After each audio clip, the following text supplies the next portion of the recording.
할렐루야. 네. 오늘은 7월 첫째 주일입니다. 7월 첫째 주일을 우리는 맥주 감사 주일로 지킵니다. 예. 이 성경의 배경에는 약간 다릅니다만은 성경에는 6월절이 있지요. 유대인들은 성경을 통하여서 6월절을 지키면 6월절이 지난 쯤 되면은 이제 첫 밀, 이삭이 또 보리를 첫 수확을 합니다. 그 곡식 수확을 하지요. 그래서 그 첫 열매를 거두는 때를 첫 초실절 그렇게 이야기하죠. 첫 열매.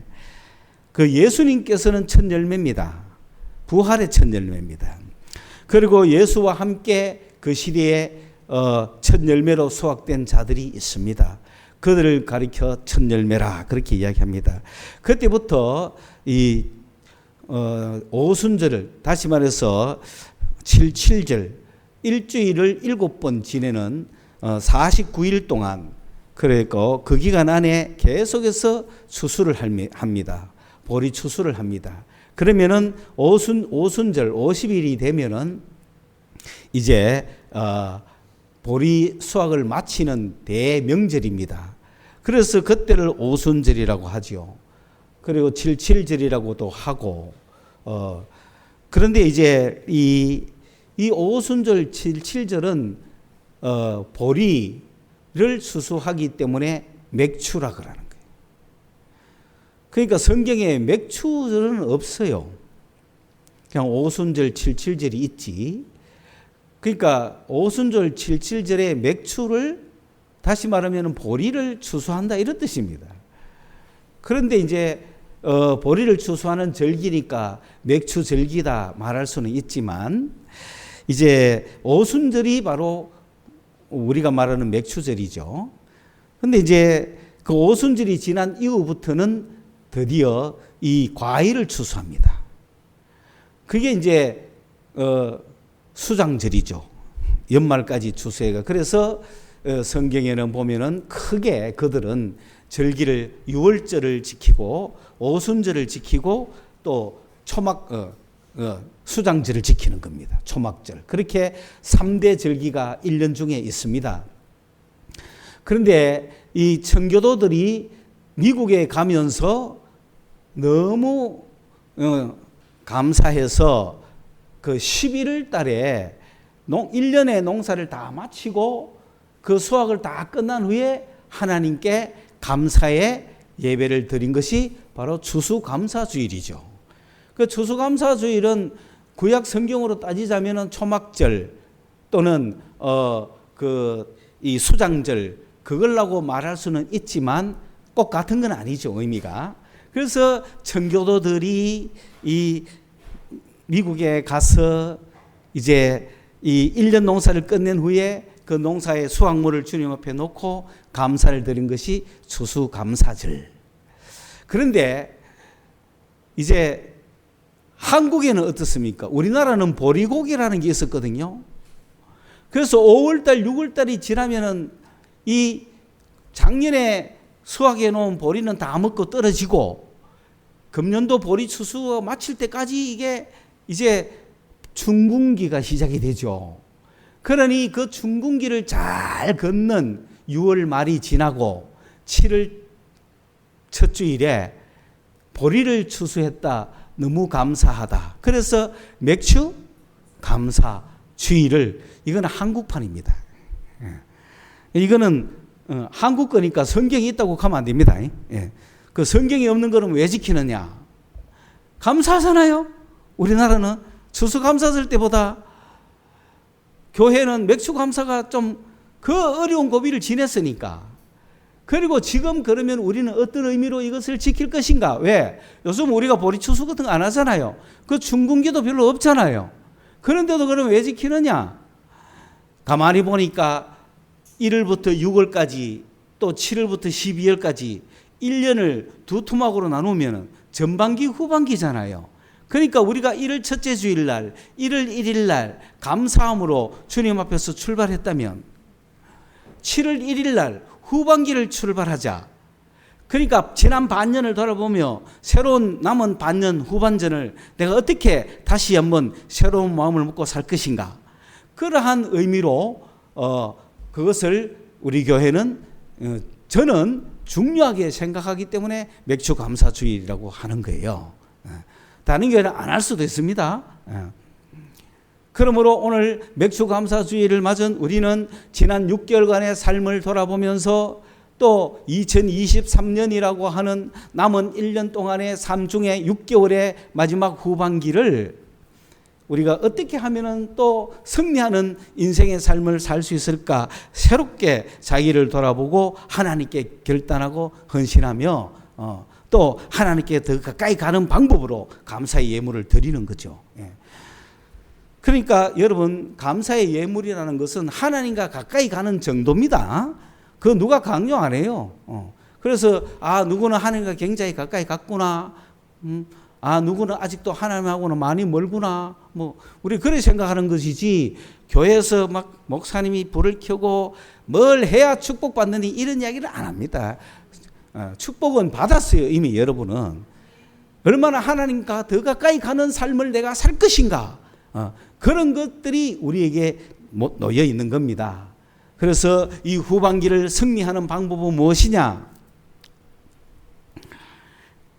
경기하는 사람들, 게임하는 사람들, 스포츠에서는 주로 마지막에 웃는 자가 승리하는 자다 이러죠. 그러면은 인생의 승리자는 누굴까요? 마지막에 웃는 자가 승리할까요? 인생에서도? 스포츠야 경기가 끝나봐야 승리가 나오니까 마지막에 웃는 자가 승자다 이러죠. 그러니까 그걸 어디에 적용하고 있습니까? 인생에 적용해요. 마지막에 웃는 자가, 최후에 웃는 자가 승자입니까? 인간에게.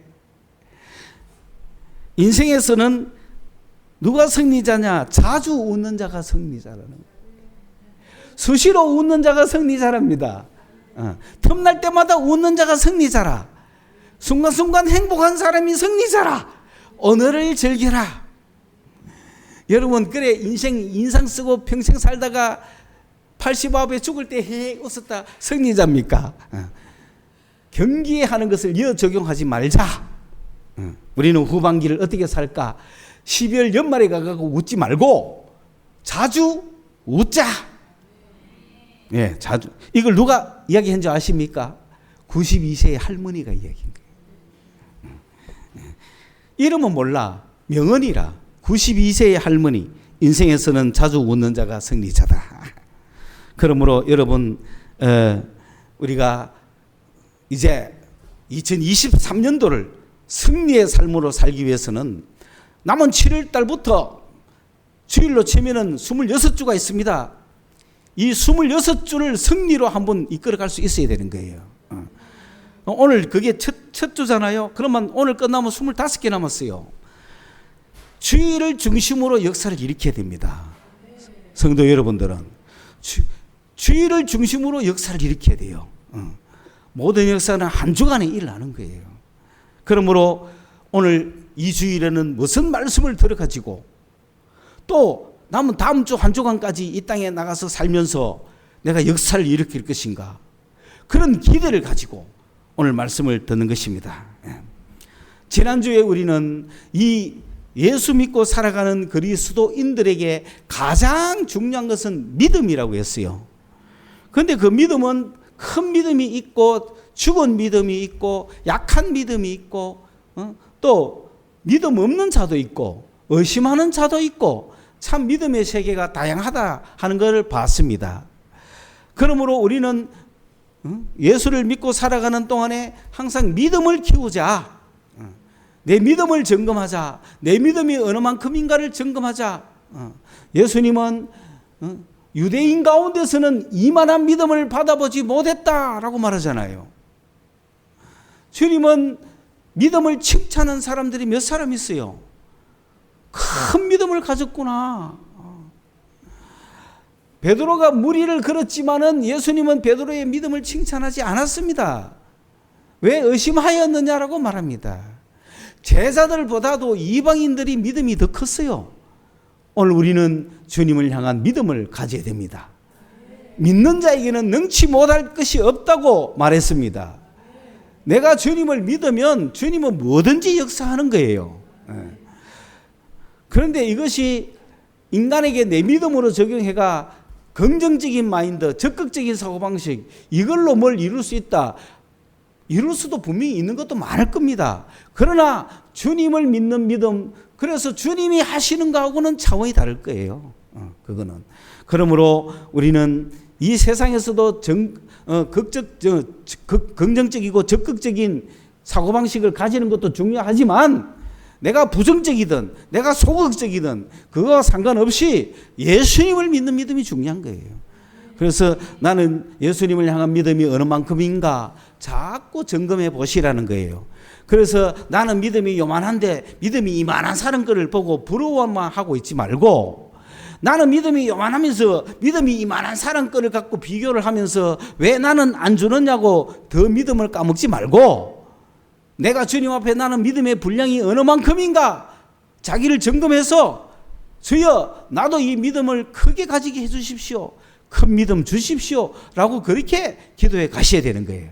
그래서 여러분이 하나님을 향한 놀라운 믿음을 획득하면은 믿음만큼 인생을 살아가는 겁니다.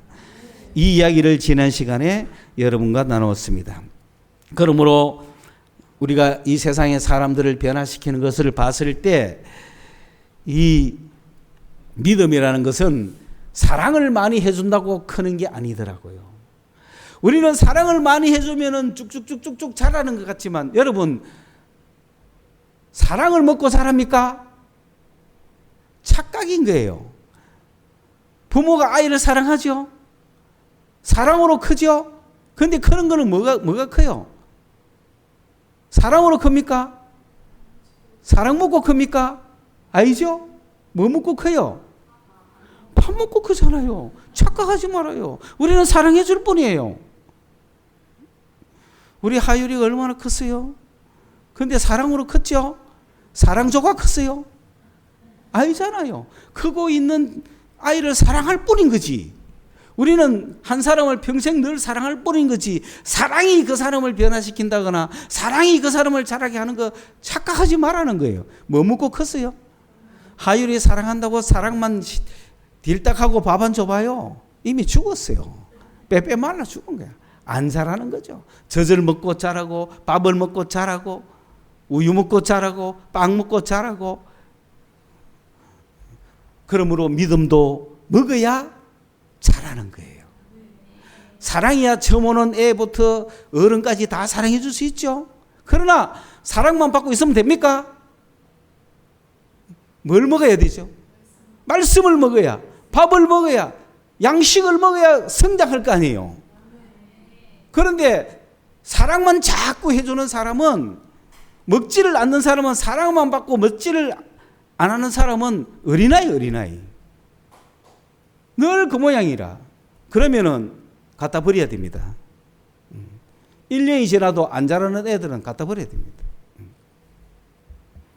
그카이 또 요즘 뭐 과학도 발전하고 의학도 발전하고 인간의 감정도 발전했는데 목사님이 그런 이야기 하면 문자적으로 듣지 마세요.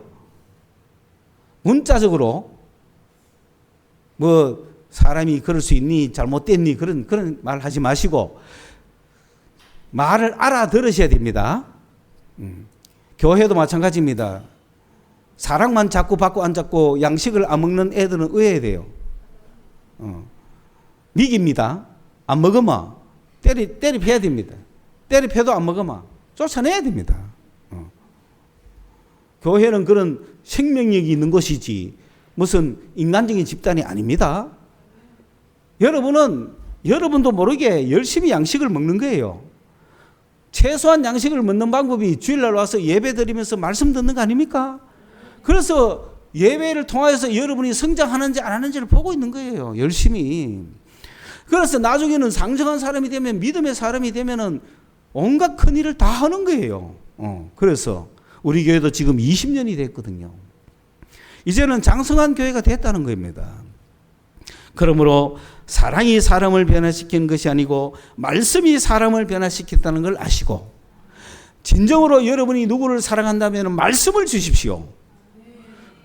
사랑은 마음에 역사하고, 사랑은 심장에 역사하고, 사랑은 가슴에 역사하고, 사랑은 감정에 역사하지만은 말씀은 머리에 역사하고, 말씀은 이성에 역사하고, 말씀은 사고에 역사하는 겁니다. 여러분, 사람은 마음대로 살아갑니까? 생각하는 대로 살아갑니까? 생각하는 대로 살아가는 거예요.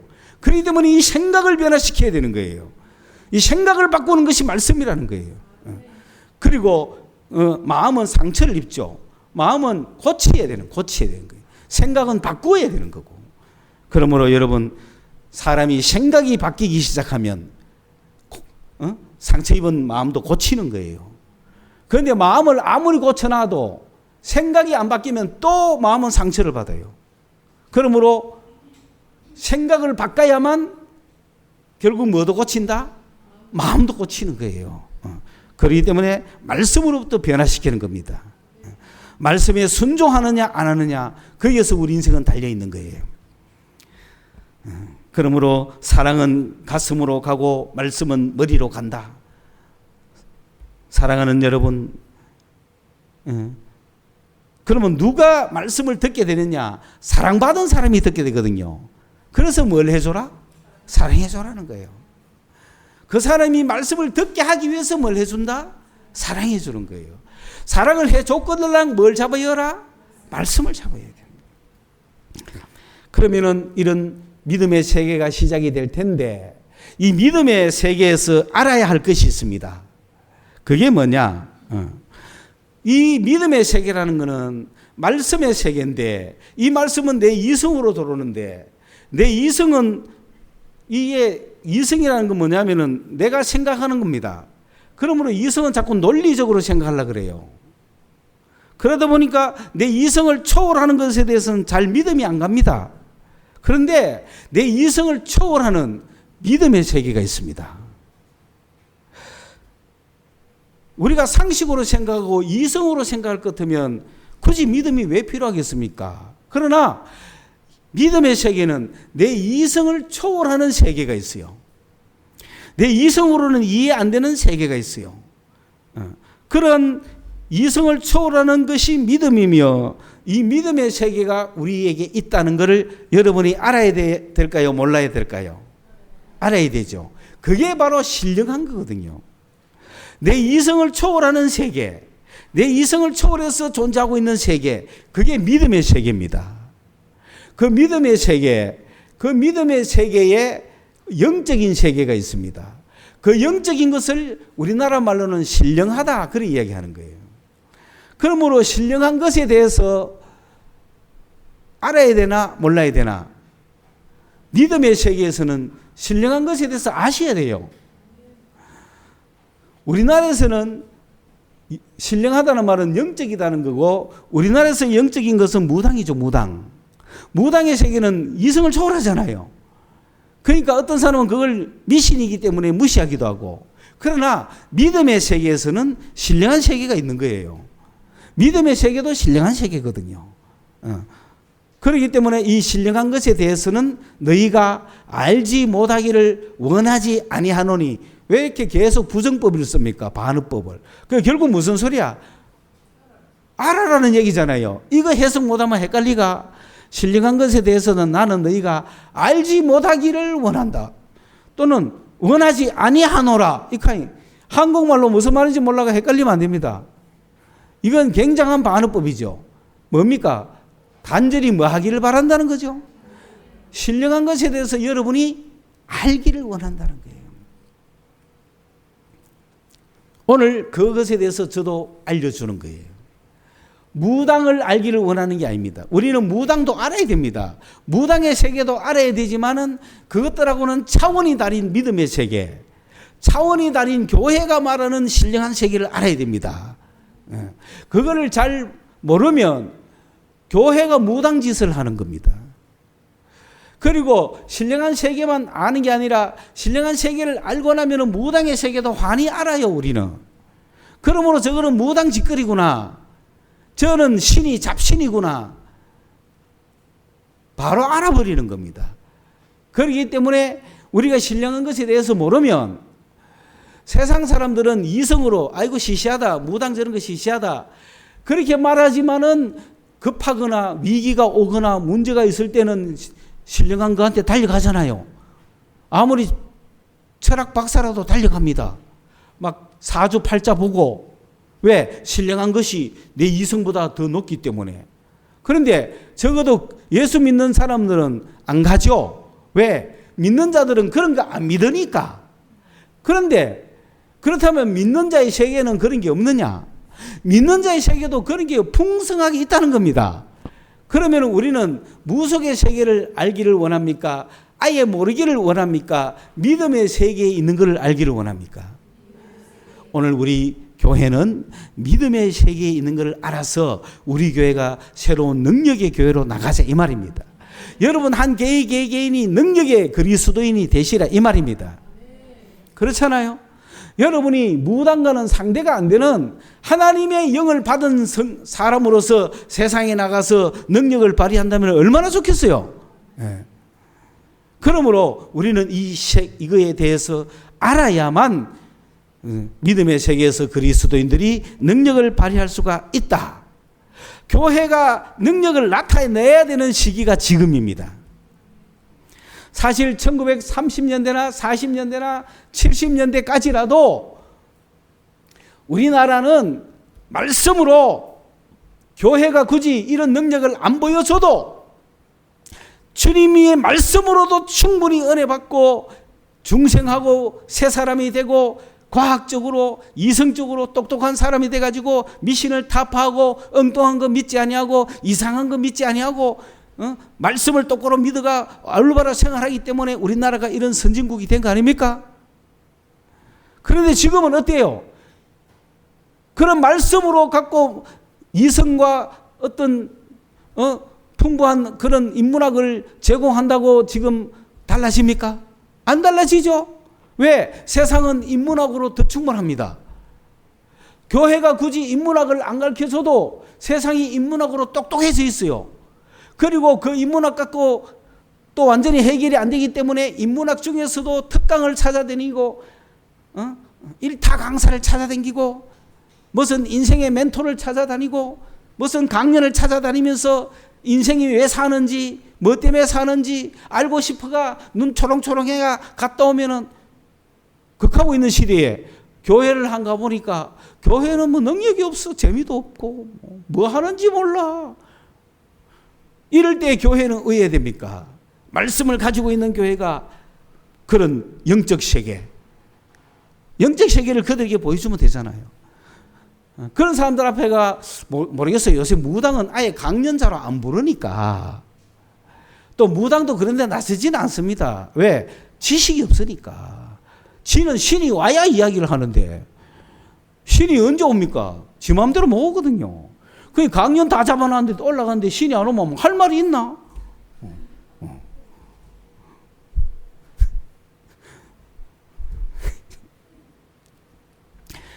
오늘 이런 시대에 기독교는 교회는 다시금 신령한 것으로 충만해야 됩니다. 지금이야말로 우리가 가지고 있던 그 신령한 세계를 보여줘야 될 시대가 왔습니다. 그 신령한 것은 여러분 신령한 것하고 신령한 사람하고는 구분해야 됩니다. 신령한 것을 갖고 있는 사람을 신령한 사람이라고 말하지 않습니다. 여러분 신령한 것은 어떤 것들이 있느냐? 오늘은 그 신령한 것에 대해서 말씀을 드릴게요. 첫째는 오늘 말씀해 보세요. 첫째는 우리가 뭡니까? 이 신령한 것은 뭐냐 하면 2절을 읽어보면은 너희도 알거니와 너희가 이방인으로 있을 때 말 못하는 우상에게 끄는 그대로 끌려갔다 그랬잖아요. 이게 뭐냐면은 우리가 신령한 것을 모를 때는 세상 미신에 끌려갔다는 거예요. 그런데 누구의 영이 오고 나니까 하나님의 영이 오고 나니까 이제는 그런 거 아니다 이거지. 하나님의 영을 딱 받으니까 예수는 저주할 자가 아니요. 그런데 무당들은 예수를 저주할지도 모르잖아요. 그리고 성령을 딱 받아보니까 예수님은 주님이시야. 그래서 내가 예수를 주님이라고 고백하는 것은 성령이 아니고는 안 된다는 거예요. 이런 게 벌써 신령한 거예요. 여러분 이미 신령한 세계에 돌아 있는 거예요. 그렇죠? 그런데 그것만 알아가 되겠습니까? 거기에서 그러면은 신령한 세계는 어떤 것들이 있는가? 성령이 주시는 은사의 세계가 있습니다. 두 번째는 우리 주님이 주시는 직분의 세계가 있습니다. 세 번째는 우리 하나님이 주시는 역사하는 능력이 있습니다. 하나님은 역사하시는 분이에요. 예를 들어서 성령께서 여러분에게 병 고치는 은사를 주시면 그 은사를 받은 사람은 목사냐 전도사냐 복음 전도자냐 그런 직분은 누가 준다? 예수님이 주시는 거야. 그러면 내가 가서 병자를 위해서 기도할 때 역사는 누가 해요? 하나님이 하시는 거야. 삼위일체 하나님이 그렇게 역사하시는 거예요. 그러므로 목사는 뭐 하는 사람이라는 거야. 전도자는 뭐 하는 사람이라는 거야. 신방자는 뭐 하는 사람이냐. 권사는 뭐 하는 사람이냐.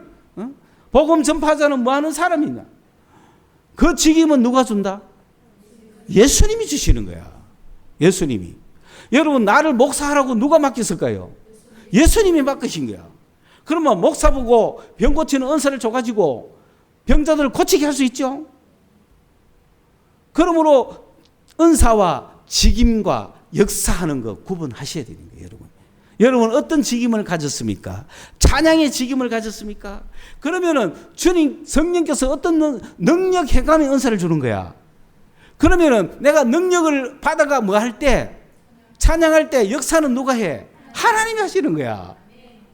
그러니까 갑자기 눈물이 막 누가 막 흘러가 감동을 막 받아. 내 힘으로 하는 거 아니에요. 그런 은사가 교회가 역사와 직임이 충만해야 되지 않겠습니까? 그런데 아무도 직분을 안 시켜놓으면 누가 여호와가 찬양하느냐고. 그날 감동받은 스님이 나와가 해야 됩니까? 그건 아니잖아. 그러니까 직분은 누가 준다고? 예수님이 주시는 거야. 교회의 직분은 누가 줍니까? 예수님이 딱 줘가지고 교회를 돌보게 하시는 거예요. 그 중에 오늘 은사에 관한 이야기를 하겠습니다. 은사에 관한 이야기. 은사는 누가 주신다고요? 성령께서 주신다고. 이거 시험 쳐야 천국 간다. 이거 하면 또 이상한 데서 하는 건데 우리는 그러고 하여간 이거 알아야 똑바로 믿음에 서는 겁니다. 여러분은 성령이 주시는 은사를 사모하십시오. 성령 충만으로 뜨겁게 가슴이 뜨거워져야 되는 거야. 그러니까 성령의 은사를 사모하십시오. 주여 나에게도 성령의 은사를 주십시오. 그러니까 많은 사람에게 성령의 은사를 줬는데 답답한 게 은사 받고 나가 저 진천동 어디 가고 지하실에 기도원 차리고 이래가지고 막 그리고 오는 사람한테 뭐가 어쩌고 하고 막 그러니까 돈 받고 이러니까 너무 힘들잖아요. 누가 그 카라고 줬어요. 그러니까 에이 저런 거 싫다 하지 말자. 그러면 안 됩니다. 교회는 그 하거나 말거나 뭐가 나타나야 된다. 은사가 나타나야 됩니다. 여러분에게 은사가 다 있어요. 그게 충만해져야 되는 거예요. 그럼 어떤 은사들이 있느냐? 어떤 은사들이 있느냐? 그 은사라는 게 카리스마라는 거거든요. 카리스마는 재능입니다. 그러니까 은사 중에는 보면 오늘 여러분 주부에 보면 딱 있는데 신령한 그 말씀과 관계된 은사라고 해놨죠. 거기에 있는 것 중에 믿음을 5번에 넣고 또 6번에 있는 예언을 5번에 넣고 그렇게 하면은 오늘 성경 말씀하고 딱 맞습니다. 다시 말하면은 성령의 은사는 세 가지로 분류가 되는데요. 첫째는 말씀과 관계된 은사입니다. 로고스. 성령께서 말씀과 관계된 은사를 주는데 그게 뭐냐? 지혜의 은사, 지식의 은사. 그게 지혜의 은사, 지식의 은사가 아니고 지혜의 말씀, 지식의 말씀의 은사라 이 말입니다. 이거는 누구에게 줍니까? 여러분 주님께서 목사를 만들 때는 무슨 은사를 줘야 될 것 같아요? 말씀의 은사를 줘야 되는 거야. 전도자를 만들 때 또는 교사를 만들 때 무슨 은사를 줘야 될 것 같아요? 말씀의 은사를 줘야 되는 거야. 그러므로 말씀의 은사를 받은 사람은 가르쳐야 되고 선포해야 되는 거야. 그 말씀과 관계되는 은사는 주로 누가 받을까요? 성경 말씀을 열심히 보는 사람이 받는 거야. 그 다음에 5가지가 나오는데, 믿음의 은사. 믿음. 방금 이야기했죠. 여러분, 믿음도 은사입니다. 믿음이 생겨가 모든 걸 믿음으로 이루는 사람이 있어요. 무슨 일이 생기면 믿음이 막 생기는 은사가 있는 거야. 그러면 그 사람은 내가 믿는다 하면은 막 일을 이루는 거야. 교회에도 믿음의 은사를 가진 사람이 있어야 돼요. 그래야 교회가 뭘 할 때, 누가 믿습니다. 믿음의 은사를 가진 사람이 그걸 보증해 줄 거 아니에요. 이건 된다 하고 믿음의 은사가 우리 교회에 있어야 돼요. 예?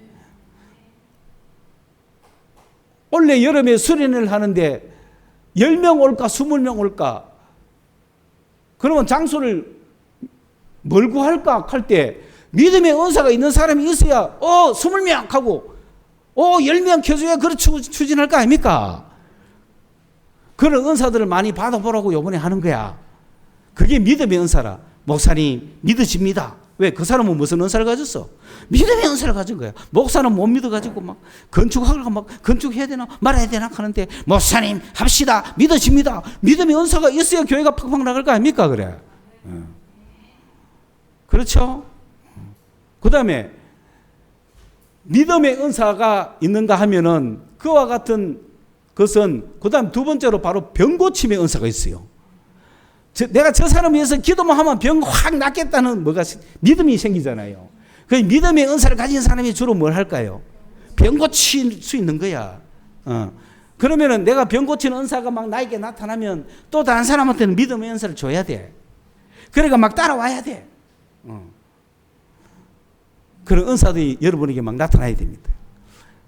그래서 믿음의 은사나 병 고치는 은사는 전부 이웃에 관한 봉사입니다. 봉사.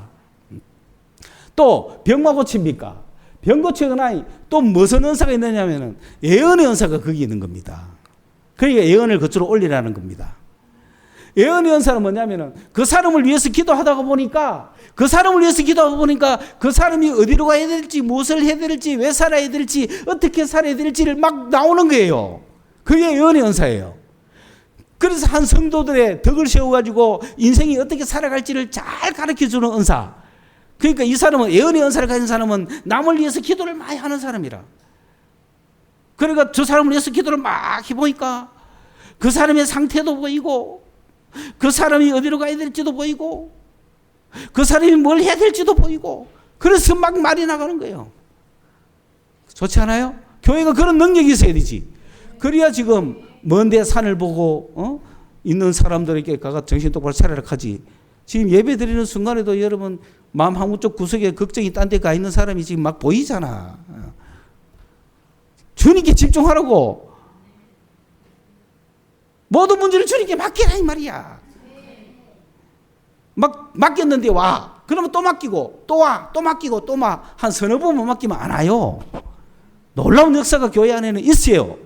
교회는 성도를 변화시키고 축복의 역사를 줘야 이제 교회지. 그냥 종교 행사가 교회 안 됩니다, 이제. 우리 교회는 힘듭니다, 더구나. 한 50년, 70년 된 교회는 종교 행사해도 돼요. 왜? 평생 그 살은 집안이 다 있잖아. 절에 사람들 가득하듯이 교회 그냥 가득하게 가는 거예요. 그러나 우리는 신생교회잖아. 여 누가 앉았다고? 여 처음부터 나간, 믿음 3대, 4대 집안 교회가 어디 있습니까? 아무도 없는. 그러므로 교회는 주님의 역사심을 보여줘야 되는 거예요. 살아계심을. 그래, 여러분 예언의 은사 좋아요, 안 좋아요? 그 여러분이 내가 봤을 때는 저 사람은 예언의 은사를 받아야 될 사람인데 안 받고 있어. 왜? 저 사람을 위해서 기도는 안 하고 뭘 자꾸 도와주려고 그래. 지도 돈도 없으면서. 그러면 뭘 해야 돼? 기도해야 돼. 그러면 무슨 은사가 와? 예언의 은사가 오는 거야. 그러면 가난한 사람을 위해서 막 내가 돈 좀 도와주는 게 아니고 기도하다 보면 니 뭐 해라 사업 대박 난다. 이런 게 나온다 이 말입니다. 얼마나 감사해요. 교회가 그렇게 시시한 곳인지 압니까? 내가 오늘 신났어. 왜? 7월 1일이야. 이미 진군 명령이 시작되었어. 내가 이리 가만히 있으니 가만 떼긴지 알지? 많은 사람들이 나한테 와가 1대1로 대화하면서 뭐 해보면 굉장한 능력이 있는데 교회는 뭐 별일 없고 저 목사님이 내 장례식이나 치러주겠나 싶어 딴 교회 가는 거야. 나도 오케이.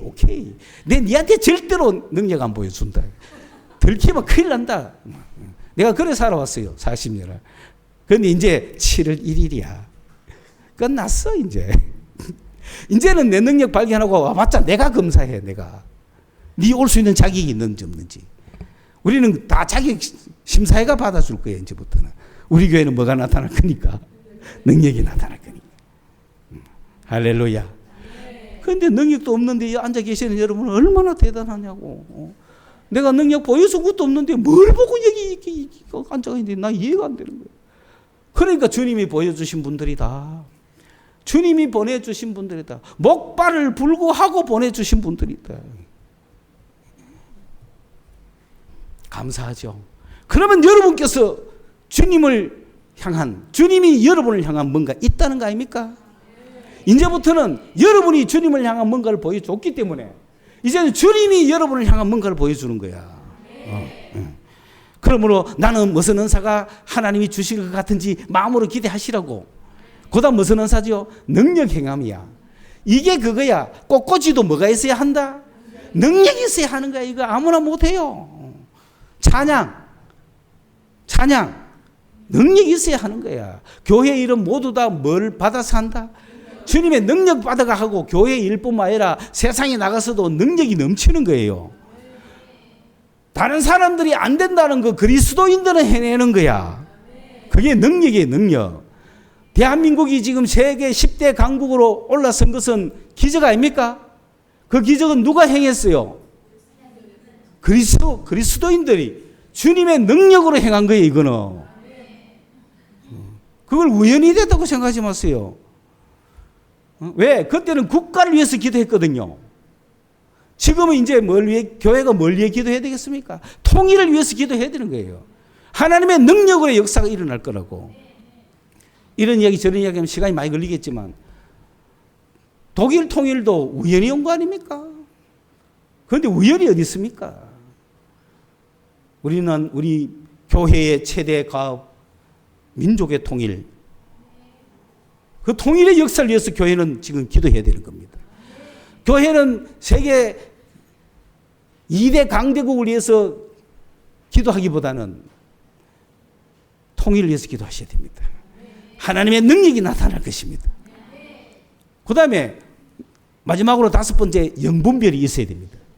저 사람이 와가 뭐 랄랄랄락하고 뭐 어쩌고 하는데 보니 영 아니요. 이 사람이 와가 예언을 디리 하는데 보니 웃기지기 무당 수준이야. 딱 구분해내야 되는 기라. 와가지고 뭐 말씀을 푸는데 어쩌고 저쩌고 야 가라. 영분별의 능력이 있는 겁니다. 열매를 보고 아는 거예요. 딱 보면 아는 거예요. 야 니나 잘해라. 이런 것들은 신령한 것들입니다. 그 다음에 기도와 관계되는 건 뭐냐면 하나님께 기도하기를 좋아하는 사람은 기도 막 하면 방언이 터지는 거야. 그리고 방언 통역이 나와. 요게 똑같은 계열이라는 겁니다. 그러므로 말씀을 열심히 쳐다보면은 지혜의 말씀, 지식의 말씀. 그 다음에 기도를 열심히 하면은 방언의 역사, 방언 통역의 역사가 일납니다. 그리고 이웃을 향하여 마음을 갖고 있는 봉사를 하겠다는 사람은 믿음, 병고침, 애언, 능력 행함, 영분별. 이런 것들은 이웃과 봉사에서 나가서 나타나는 역사입니다. 그러므로 이런 9가지 성령이 주시는 은사가 있습니다. 그런데 우리는 착각하면 안 됩니다. 원래 이런 신령한 것을 갖고 신령한 것을 하는 사람은 다 원래 신령한 자인 줄 착각하지요. 그런데 이런 은사가 있다고 해도 신령한 자는 아닙니다. 신령한 것을 갖고 있다고 해서 신령한 자가 아니에요. 우리는 신령한 것을 갖고 있으면서 무슨 자가 돼야 된다? 신령한 자가 돼야 되는 거야. 그러면 오늘 어떤 누가 친구가 왔는데 방언을 했어. 그거는 기도하다가 터지는 거야. 그러면 기도하다가 터진 이 사람은 방언 통역을 구해야 돼요. 그렇죠? 그 다음에 그것만 하면 됩니까?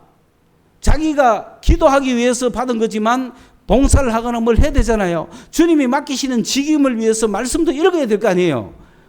그래서 내 신앙이 좋아지고 이웃을 향해 봉사하다 보면 예? 이런 사람들은 이웃을 위해서 주로 뭘 하겠어요? 기도를 하겠죠. 그러면 뭐가 나오죠?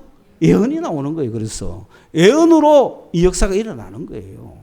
그러므로 이런 사람이 교회 온 지 얼마 안 돼도 다 받을 수 있습니다. 오래됐다고 받는 거 아닙니다. 신령한 은사는 주님이 성령께서 나눠주시기 때문에 누구나 받을 수 있어요. 그런데 이 사람이 신령한 자일까요? 아니죠. 신앙은 개판이죠. 그죠? 2판, 4판, 합의 6판이죠. 그죠? 뭐, 니 죽고 내 살자 이런 식으로 막 나오는 애들이 얼마나 많은데, 뭐, 와다다다다다 하면서 뭐, 니 죽고 내 살자 이렇게 하는데, 그게 신령한 거 아니거든요. 신령한 자는 뭐냐? 사랑으로 완성된 자입니다. 어린아이는 육에 속한 자요. 육신에 속한 자요. 그러니까 내가 신령한 것을 갖고 있으면서도 어린아이일 수가 있습니다. 어린아이는 육에 속한 자를 이야기합니다. 어른은 장성한 사람은 영에 속한 자입니다. 영에 속했다는 거하고 어린아이라는 거 어떤 차이가 있습니까? 아직도 내가 육체에 속한 어린아이라면은 내가 방언을 하고 예언을 하고 병걸 고친다 할지라도 내가 어린아이라면은 아직 육체에 속한 자죠. 신령한 자가 아니거든요. 그거는 뭐냐? 뭐로 보고 할 수 있냐? 아직도 분쟁과 다툼과 시기와 분노 이런 게 있다면 뭡니까? 어린아이예요. 그러므로 장성한 사람은 뭘 가진 자다? 사랑을 가진 자야. 이제 완전히 구별납니까? 그 신령한 것을 아는 사람은 신령한 것을 가진 자는 뭘 위해서 노력해야 돼요? 사랑하는 자가 되어 무슨 자가 되기를? 신령한 자가 되기 위해서 노력해야 되는 거예요. 그런데 그걸 우리 교회에서는 착각했죠. 그러면서 원래는 신령한 자가 신령한 것을 갖고 있죠. 그러다 보니 이 꼴이었죠. 그런데 신령한 것이 많아지고 나니 이 꼴입니까? 아니죠. 그래서 옛날에는 굉장히 신앙이 좋은 사람이 신령한 자가 저걸 받는다고 생각했는데 지금은 신령하지도 않으면서도 막 받아. 그게 문제인 거죠. 그래서 우리는 지금 신령한 것도 받고 신령한 것을 받았으면 신령한 자가 되라고 교육해야 되고 신령한 자가 돼 있는 자들은 신령한 것을 받으라고 이야기해야 되는 겁니다. 그런 시대에 우리가 왔다.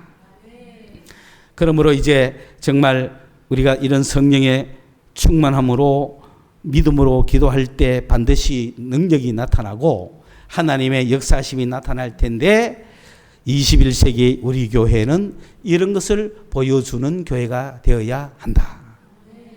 여러분이 그렇게 되셔야 됩니다. 우리 교회에 많은 숫자를 부르지 않는 이유가 그런 겁니다. 왜? 여기 보니 은사가 그래 많지는 않잖아요. 그죠? 교회에는 은사자가 한 몇 명쯤 있으면 좋겠어요? 한 7 내지는 9 내지는 12 내지는 그죠? 뭐 12 정도만 있어도 안 되겠습니까? 12에게 은사를 골고루 나눠주고 직임을 골고루 나눠주고 하나님의 능력의 역사만 되지 않겠어요? 그런 교회가 필요한 거예요. 그래서 5,000명, 10,000명 그렇게 오는 거예요. 그게 이 시대에 살리는 역사예요. 그렇기 때문에 우리 교회는 몇 명 안 되는 이유가 뭐냐 하면은 경쟁률이 안 세기 때문에 여러분이 한 개씩 받으시라고. 은사 하나 받아가 신령한 자가 돼가 하나님의 역사심을 나타내시라 이 말입니다. 그렇죠? 그래서 우리 교회는 이런 것을 언제 하느냐? 이번 여름에 이걸 터주려고 하는 거예요. 어떻게 터주느냐? 지금부터 오늘부터 40일간을 기도합니다. 릴레이 기도를 합니다. 40일간 기도할 때 우리 교회는 제 손아귀에서 우리 교회 멤버로 돼 있는 사람이 25이 그중에 최고 연장자 우리 박 집사님 빼고 최고 연하자 서하율 빼고 23명이 돌아가면서 40일간 하는 거예요. 그래서 어떤 사람은 2분, 어떤 사람은 1분 할 거예요. 40일 오늘 출발했습니다. 벌써. 오늘부터 40일간을 자기가 맡은 시간에 릴레이 기도를 하면 23명이 우리 교회에서 기도하면 기도를 왜 합니까? 기도하면서 은사를 받아라는 거예요. 은사를 느끼라는 거예요. 내가 해보니까 나는 어느 은사가 나올 것 같다. 그리고 기도 제목은 하나님 우리 교회에 성령의 충만함을 주십시오. 성령이 나타나 주십시오. 그러니까 우리를 변화시켜 주십시오. 그렇게 밀고 가는 겁니다. 물론 우리 교회에 소속되어 있는 사람이야 40여 명쯤 되고, 그게 우리 기도하는 영혼들이지만 그중에 여러분은 대표로 나와 있잖아요. 여러분의 가족까지 등록이 다 돼 있는 거야. 등록 카드 써가지고 식구 이름을 쓴 사람들은 다 나한테 돌아 있다고. 그 중에서도 우리가 주일날 만나서 예배하는 영혼 20여 명 얼마나 귀중합니까? 얼마나 소중합니까? 서로가. 은사를 주시는 것은 유익을 위해 좋다 하잖아요. 그 유익이라는 건 뭐냐면 함께 모여라 이런 뜻입니다. 함께 모이는 게 유익이야. 그래서 은사가 9개가 다 같이 모여 있어야 역사하는 거예요. 유익을 주기 위해서 모여야 유익을 얻죠. 오늘 이러한 신령한 것들이 나타나는 교회 되게 해 주십시오. 이런 기도 제목을 가지고 기도하는 여러분 되시기를 바랍니다. 새벽에 일어나자마자 해도 좋고, 점심때 밥 먹으면서 밥 먹기 전에 딱 해도 좋고, 저녁 때 자기 전에 해도 좋고. 그런데 저녁 때 자기 전에 하면 좀 위험하죠. 깜빡 잊어보면 하루 지나쁘잖아. 그러니까 오늘 밤에 기도해야지 맘 먹고 있다가 깜빡 잊어보면 안 되기 때문에 하여간 하루 3번 식사 중에 한 번 잡아가 기도하든지, 밥 먹기 전에 여러분 식사 기도하라는 얘기가 아닙니다. 밥 앞에 놓고 기도하라는 얘기가 아닙니다. 밥 앞에 놓고 기도하다가 방언이 터지면 왜 합니까 그러면? 밥을 언제 먹겠어요? 그러니까 밥 먹기 전에 따로 딱 해가 기도하다가 끝나면 밥 먹으면 된다 이 말이에요. 아마 밥 먹기 전에 기도하면 많은 역사가 일어날 것 같아요. 왜? 베드로도 식사하기 전에 성령의 음성을 들었잖아요. 베드로는 식사 준비해라 해놓고 기도하다가 성령의 음성을 받았거든요. 그 여러분도 점심이 제일 좋을 것 같아. 점심 딱 안 먹기 전에 한 10분이나 20분 전에 딱 화장실 가가 와 기도하다가 보면 성령의 음성이 들릴지 어떻게 합니까? 어쨌든 이 기간 안에 기도하는 중에 여러분이 복을 받기를 바랍니다. 기도하겠습니다. 하나님 감사합니다. 2023년 7월이 되었습니다. 주님께서 역사하시고 작정하시고 나타내시고 교회의 권위와 교회의 능력과 교회의 역사를 보여주실 줄로 믿습니다. 주님 영광받아 주시옵소서. 예수님의 이름으로 기도드리옵나이다. 아멘.